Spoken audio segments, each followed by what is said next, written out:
सत्संग जी, प्यार से कहना धन गाय जी। आज समागम के दूसरे रोज जहाँ सुबह सेवादल रैली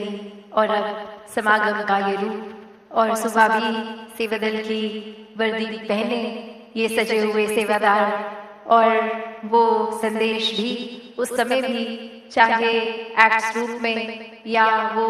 तन के प्रति चेतन करते हुए कि तन मन धन निराकार की ही देन है और तन को भी स्वस्थ रखना है, तो वो चाहे जो भी माध्यम रहा, जो मैसेज दिया वो यही कि कैसे जहाँ समर्पित भाव होता है वहाँ फिर चतुर चालाकियाँ नहीं होती। जब सेवा में भी ऐसा कोई भाव डाल देते हैं कि कुछ हासिल करने के लिए सेवा करनी है, तो वो एक साफ रूप सेवा का है ही नहीं, वो पहले ही शुरुआत से ही उसमें कुछ गलत मिला हुआ है। और मिलावट की सेवा तो सेवा नहीं है, क्योंकि ये निराकार परमात्मा ये भाव ही देखता है और ये इंटेंशन हर एक की कि हम क्या किसी को कुछ साबित करने के लिए सेवा कर रहे हैं या फिर एक हम अपने लिए अपने दिल को संतों के प्रति संसार के प्रति समर्पित करके सेवा कर रहे हैं। तो ऐसे ही चतुर चालाकियां हम कैसे रोक सकते हैं। और जहां बार बार आज विस्तार के ऊपर सबने ही ये जो जिक्र किया, तो विस्तार करने को तो ये चतुर चालाकियां, ये अन्य जो भी दोष हैं हम में, कमियां हैं, उन पे भी किया जा सकता है कि अच्छाइयों को छोड़ो बुराइयों को बढ़ाओ। पर ये हर एक में समझ है, सोची है, विवेक है कि हमें अपने जीवन में तो कमियों को और कम करना है और एक अच्छाइयों को ही बढ़ाना है, मानवीय गुणों से पूरी तरह युक्त होना है। तो कैसे ये जो आज सत्संग के दौरान भी जिक्र हुआ कि हम अक्सर जितना जानते हैं हमारे लिए तो वो ही पूरा होता है, उससे आगे भी कुछ है उसकी समझ ही नहीं होती। जैसे सत्संग में आज उदाहरण देखा कि एक पानी का ग्लास अगर जिसने सिर्फ देखा है उससे ज्यादा कुछ नहीं, उसके लिए वो ही बहुत है। जिसने बाल्टी देख ली उसके लिए वो ही बहुत है। जिसने स्विमिंग पूल फिर देखा उसके लिए वो बहुत पानी है। जिसने एक तालाब देख लिया उसके लिए वो बहुत पानी है। जिसने झरने नदियां देख ली उनके लिए वो बहुत सारा पानी है। और जिसने ये समुद्र देख लिया तो पता है अब पानी का तो इससे ज्यादा विस्तार और कहीं देखने को नहीं मिलेगा, इससे ज्यादा समुद्र से ऊपर पानी तो कहीं और नहीं समा सकता। तो बात वही कि हम इसमें कहीं ऐसे कुएं के मेंढक ना बन जाए जो अपना दायरा इतना छोटा करके उसी को सच्चाई मान ले कि एक कुएं जितना ही जीवन उसी में जिया और खत्म भी नहीं, और यही सोचा कि जितना ये पानी मुझे दिख रहा है मेरी एक छलांग में उतना ही ये बहुत है। तो अपनी सोच को भी हम इस तरह विस्तारित करें, एक वो सोच को खुला रखें, ओपन रखें कि हर बार ऐसा ही नहीं है जो मेरे अपने ख्याल है, मेरी अपनी सोच है कि वही ठीक है। दूसरे का नजरिया, दूसरे का पॉइंट ऑफ व्यू तो हमने सुनना ही नहीं है, क्योंकि जैसा हम कर रहे हैं इतने सालों से या बिल्कुल अभी वही ठीक है, क्योंकि हमारी सोच है। यहाँ अहंकार आ गया, यहाँ कंडीशनिंग आ गई इतने सालों की। तो बात वही कि विस्तार वो भी है जहाँ ये चीजें जो जकड़ रही हैं, बांध रही हैं, वो बंधनों को भी काटना विस्तार है। कि एक ही अपनी कोई आदत अक्सर हमें पता होती है कि ये अच्छी आदत नहीं है और उसको छोड़ने की कोशिश करते हैं, और जब तक नहीं छूट रही वो फिर बार बार हो रही है, तो जानते हुए भी ये अच्छा नहीं है फिर भी कर रहे हैं। तो फिर बात वही कि ये अब हो रही है तो इसको रोका जाए, क्योंकि ये समझ है ये करना ठीक नहीं है। वो जानते हुए भी अगर हो रही है तो फिर हम किस तरह कहाँ खड़े हैं ये हमें पता है। तो अपनी आदतों को भी जो खुद पता है या जो किसी शुभ चिंतक ने पॉइंट आउट कर दी कि ये पहलू ठीक नहीं है, उसको भी अपने जीवन से हटाना एक विस्तार का ही रूप है। एक एक्सपेंशन इस तरह से करें अपने किरदार में कि बुराइयों को छोड़ के अच्छाइयों की ओर जाए। कैसे ये सोच भी लिमिटेड होती है, हमें कुछ चाहिए अगर तो हम अक्सर अपने ही नजरिए से देखते हैं कि यदि ऐसा हो जाए तो मुझे एक कितना बेनिफिट हो जाएगा, कितना अच्छा हो जाएगा मेरे लिए, और ये सोचा तक नहीं कि ऐसा करने से भले फायदा मेरा हो रहा है पर कितने ज्यादा लोगों का नुकसान हो रहा है। तो अपना फायदा छोड़ के औरों को अगर फायदा मिले ऐसा कदम उठाना, ये भी विस्तार है। सोच में एक विस्तार भी करना है। अपने एक नेचर की भी बात करते हैं हम, अपने स्वभाव की बात करते हैं, तो अक्सर ऐसा भी हो जाता है कि हम अपनी आदतों में इतने बंध गए कि अगर सुबह उठते ही किसी की आदत है कि पहली चीज अगर गर्म पानी मिले, चाय मिले, कॉफी मिले, जो भी आदत है, अगर वो किसी तरह वो चीज उस रूटीन में नहीं हुई तो उठते ही दिल में सबसे पहले वो चिड़चिड़ापन हो जाता है कि हर दिन के मुताबिक जो आदत थी वो तो आज हुआ नहीं, कुछ अलग हो गया। तो एक मन फिर बहुत तंग होने लगता है, और सिर्फ मन तक ही नहीं, फिर हम एक बुझ जाते हैं, या घर वाले, अड़ोसी पड़ोसी, कामकाज कहीं भी हों, वहाँ बहुत ही फिर एक रूड होके, रफ होके बात करते हैं, क्योंकि अंदर से ही मन खुश नहीं है। तो इतनी छोटी छोटी चीजों का भी इतना बड़ा इम्पैक्ट पड़ जाता है। तो फिर वहाँ भी विस्तार करना है। एक घर परिवारों की अगर बात करें कि जहाँ ये तन इस परमात्मा की देन है, तो इस तन का भी पूरा ख्याल करना है। ये मन पे भी कोई चीज ऐसी हावी नहीं होने देनी जो उदास कर दे। तो अक्सर ये जो सामने आता है कि एक डोमेस्टिक वायलेंस का ही एग्जाम्पल ले लें कि घर में पति पत्नी, माँ बच्चों, पिता बच्चों में, या और किसी सदस्य में अगर कोई मारपीट हो रही है,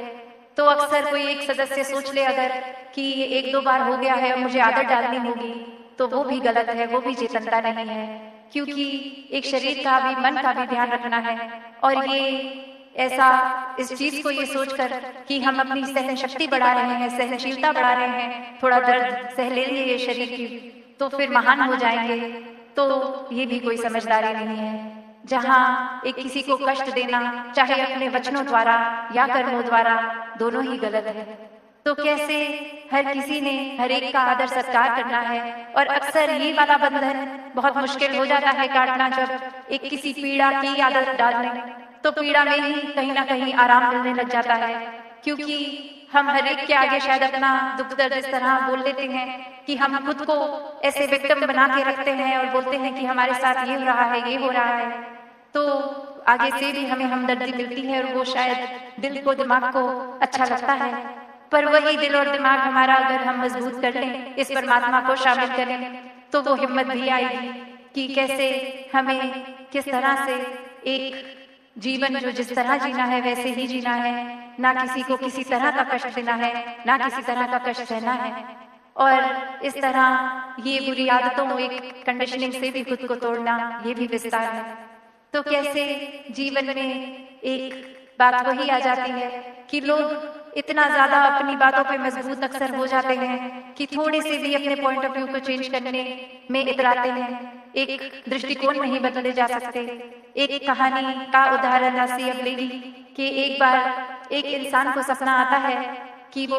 एक छोटा बच्चा ही है, और अब वो सपने में सोच रहा है कि वो मर गया है, और सुबह उठते ही अपने माता पिता को कहता है कि अब मेरा जीवन समाप्त हो चुका है। और माता पिता बच्चे को कभी शीशे के आगे खड़ा करके दिखाएं कि देखो तुम खड़े हुए हो, बातचीत कर रहे हो, कभी उसके हाथ पे उसको एक खुजली करके दिखाई कि देखो ये तुम्हें महसूस हो रहा है ना, तुम जीवित हो, और बच्चा बिल्कुल वो मान ही नहीं रहा। और ऐसे ही माँ बाप फिर अड़ोसी पड़ोसी सबको इकट्ठा करके बोलते हैं कि आपको ये नजर आ रहा है ना हमारा बच्चा, और सब हाँ कह रहे हैं कि हाँ ये तो एक खड़ा हुआ, एक कुर्सी पे बैठा, जो भी वो कर रहा था उस समय। तो उसको फिर समझाते हैं कि देखो तुम जीवित हो, अपने आप को मरा हुआ मत समझो, पर वो फिर भी नहीं मानता। तो अब पेरेंट्स एक साइकियाट्रिस्ट के पास ही ले जाते हैं कि एक ये शायद कोई मानसिक एक रोग हो गया है और इसका अब इलाज करना चाहिए, क्योंकि वो बच्चा जीवित है और खुद को मृतक मान रहा है। और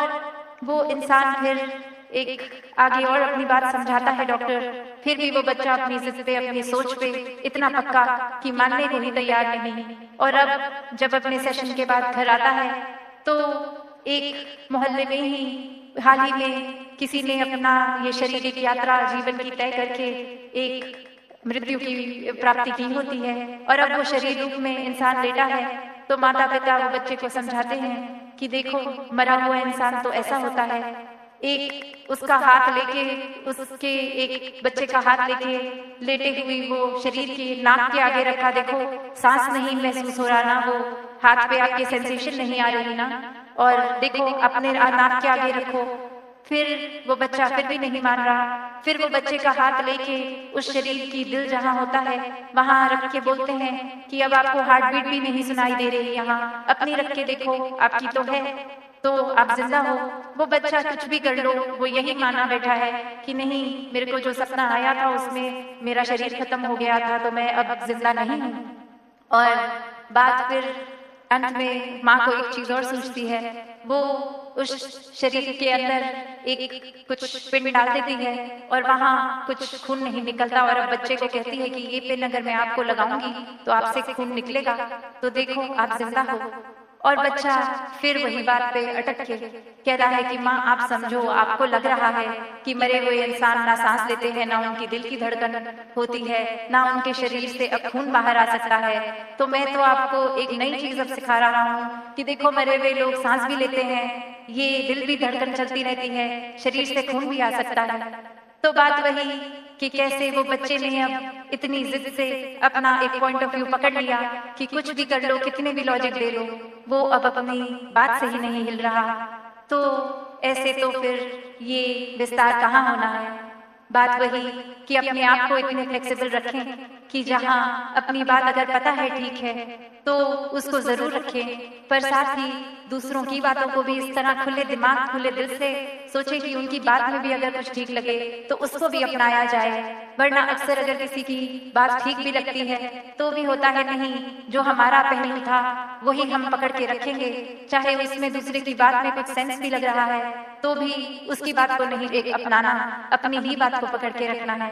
तो अगर आध्यात्मिक पहलू से देखें तो हम ऐसे ही फिर छोटे एक दायरे में रह जाएंगे अगर सिर्फ अपना ही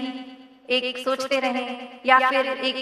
सत्संग का संग ना करें। तभी इतनी एक बात ये आती है कि संगत में आए जब ब्रह्म ज्ञान प्राप्त हो गया है, क्योंकि संतों के अनेक वचन भी सुनेंगे, एक मुलाकात होगी, एक अच्छी शिक्षाओं को ग्रहण करेंगे, तो वाकई ही हमारा भी वो एक स्पिरिचुअल जोन और ये ब्रॉडन होगा, एक गुरु हमारे जीवन का भी फिर और विस्तार लेगा। तो जहाँ बात विस्तार ये असीम की ओर की है तो हर कोई जीवन का पहलू हम इतना ज्यादा एक वास्ट उसकी डेप्थ में जा सकते हैं कि वो बाउंडलेस बन सकता है वो पहलू भी, इसी निराकार की तरह जैसे इस निराकार का ना कोई अंत है ना शुरुआत, और कैसे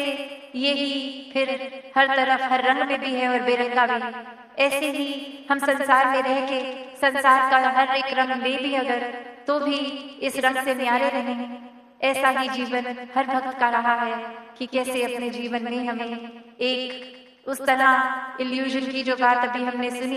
कि वो हो जाता है, लगता है यही सच्चाई है, पर वाकई ही ये सच्चाई ही सिर्फ सच्चाई है। ये परमात्मा ईश्वर अल्लाह जिस नाम से भी बुलाना चाहें ये ही है जो हर समय की सच्चाई है। वरना कोई जगह कोई एक शरीर को ही देख लें तो एक पैदा होते ही बालक और बुजुर्गी तक कितना ये आकार बदल गया, पड़ाव बदल गए। अभी अगर अंधेरा हो गया है तो ये शाम या रात कहलाई जा सकती है, और थोड़ी ही दिन में देर में ये सूरज आते ही ये सुबह कहलाई जाएगी। तो ये सच्चाई तो पल पल में बदल रही है। तो ऐसी सच्चाई के साथ जुड़े जिसने हर समय सच्चा रहना है,